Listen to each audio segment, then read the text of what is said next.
আসসালামু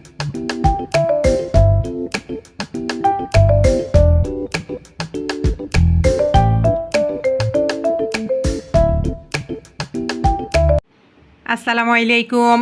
আশা করি সবাই ভালো আছেন। সবার পহেলা বৈশাখ অনেক ভালো কেটেছে। আমার পহেলা বৈশাখও অনেক ভালো কেটেছে। যদিও আবদের বাবা দেশে নাই, আবদের বাবা দেশে থাকলে আমরা ঘুরতে যেতাম আর একটু আনন্দ হতো। তো ওর বাবা আসলে ইনশাল্লাহ যাব ঘুরতে। তো গতকালকে আমার মেয়ের ছবি তুলছিলাম অনেকগুলাই। আমি প্রত্যেকটা ইভেন্টই চেষ্টা করি এভাবে সুন্দর সুন্দর কিছু ছবি তুলে স্মৃতি ধরে রাখতে। তো আমার এবারও তার ব্যতিক্রম হয় নাই। আমার মেয়েকে সাজায় গুজায় বেশ কয়েকটা ছবি তুললাম। আপনারা কিন্তু ছোট ছোট করে কমেন্টস করবেন আমার মাটাকে দেখতে কেমন লাগতেছিল, আর কার পহেলা বৈশাখ কেমন কাটলো অবশ্যই কিন্তু কমেন্টস করে জানাবেন। আসলে পহেলা বৈশাখ একটা প্রাণের উৎসব, একটা ভালোবাসার উৎসব। পহেলা বৈশাখটা আমি খুবই পছন্দ করি। এটা সার্বজনীন, এটা জাতি ধর্ম বর্ণ নির্বিশেষে সবার জন্যই।